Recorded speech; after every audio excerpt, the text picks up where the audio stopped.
Al-Fath, the victory. With the name of Allah, the most gracious, the ever merciful. Prophet, the Treaty of Hudaybiyah is a great victory in that we opened for you the way to another clear victory, which led to the preaching and expansion of Islam. The result of this is that Allah will protect you from the ill consequences of the fault attributed to you in the past and those to follow, and that He will make His favor perfect upon you and will lead you to the goal of the exact right path, and that Allah will grant you His mighty help. It is He who gave to the believers Shekinah, tranquility and peace of mind, so that they might grow all the more in faith, over and above the faith they already possessed. Indeed, all the host of the heavens and of the earth belong to Allah, and Allah is all-knowing, all-wise. Allah has decreed the war against the aggressor, so that He may admit the believers, both men and women, to gardens served with running streams to keep them green and flourishing, the gardens where they will abide forever, and so that He might absolve them of their evils. This indeed is a supreme achievement for you in the sight of Allah. And He has decreed it so that He may punish the hypocrites, both men and women, and the polytheists, both men and women, who entertain evil thoughts about Allah. There awaits them an evil term of calamity. Allah is angry with them and has deprived them of His mercy, and has Gehenna in store for them, and evil it is for destination. And all the host of the heavens and of the earth belong to Allah, and Allah is almighty, all-wise. Prophet, we have sent you as a witness to our existence and attributes, and a bearer of glad tidings and a warner. O people, we have done it so that you may have faith in Allah and His messenger, and so that you may help Him in a respectful manner and honor Him, and so that you may glorify Him morning and evening. Prophet, those who swear allegiance to you as a matter of fact swear allegiance to Allah. Allah's helpful and benign hand is above their hands. So he who breaks his oath of allegiance breaks it to his own loss. And as for the person who fulfills the great covenant he made with Allah, He will surely give such person a great reward. Those of the desert Arabs who contrived to be left behind will say to you by way of apology, "We were occupied in looking after our belongings and families, so ask for protection for us from God." They say with their tongues that which is not in their hearts. Say, who has any power to help you against the decree of Allah if He intends to do you some harm? Or who can avert His grace if He intends to do you some good? Indeed, Allah is well aware of all that you do, and He will treat you accordingly. Hypocrites, nay, the fact is that you thought that the messenger and the believers would never return to their families. This was a thought that was made to appear pleasing to your minds. You entertained an evil thought, and you were a people doomed to perish. Let such a person who does not believe in Allah and His messenger bear in mind that we have surely prepared a blazing fire for the disbelievers. The sovereignty of the heavens and the earth belongs to Allah. He grants protection to the person who wishes to come under His protection, and punishes whom He will. Yet the fact is that Allah is great protector, ever merciful. When you are free to set out to take the spoils of the war of Khaybar, those who contrived to be left behind from joining you at Hudaybiyah will say, "Permit us to follow you." They would like to change the word of Allah and His decree. Say, "You shall not follow us. This is what Allah has declared beforehand." They will thereupon say, "There is no such forward. You are in fact jealous of us. What they say is in fact wrong. Little do they understand that this is the punishment for their not being present at Hudaybiyah.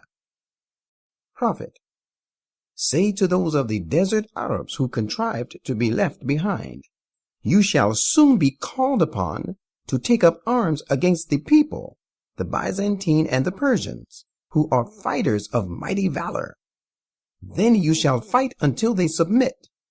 Allah will grant you a goodly reward if you obey. But if you turn your backs as you did before, He will punish you a woeful punishment. No blame shall lie on the blind, no blame shall lie on the lame, and no blame shall lie on the sick if they do not join the fight.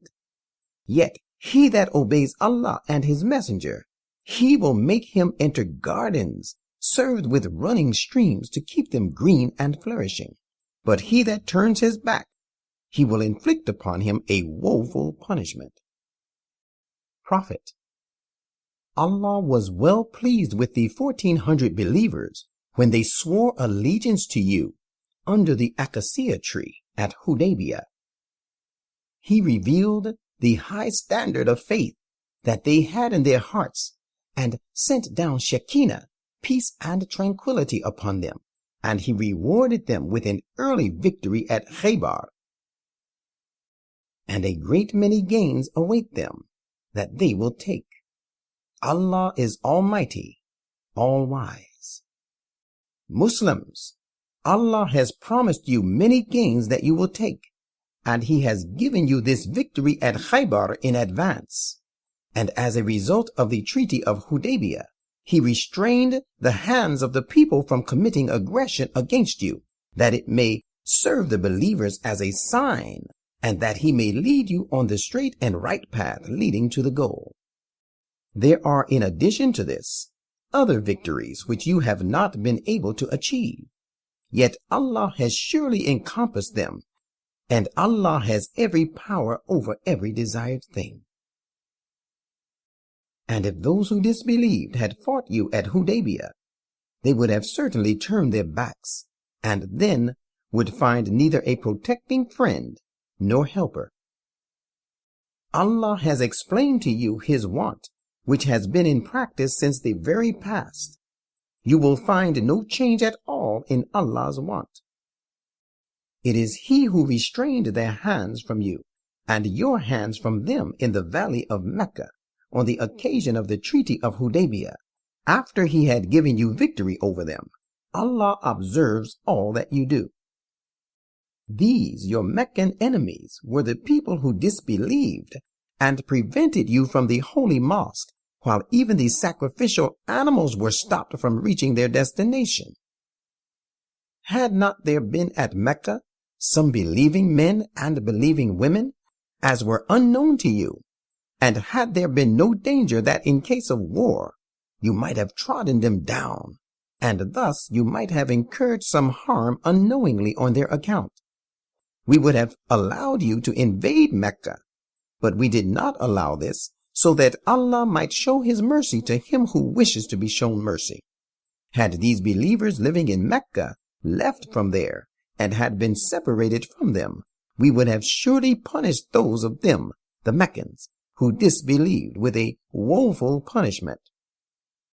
These events belong to the time when those who disbelieved nurtured in their hearts prideful indignation and cant, the indignation and cant of the days of ignorance, and Allah granted Shekinah, peace and tranquility, from Himself to His messenger and the believers, and made them observe closely and firmly the code of self-restraint, the code they were best entitled to receive and were also really worthy of. Allah has full knowledge of everything. Allah had surely fulfilled for His messenger the vision that conformed to the rules of wisdom.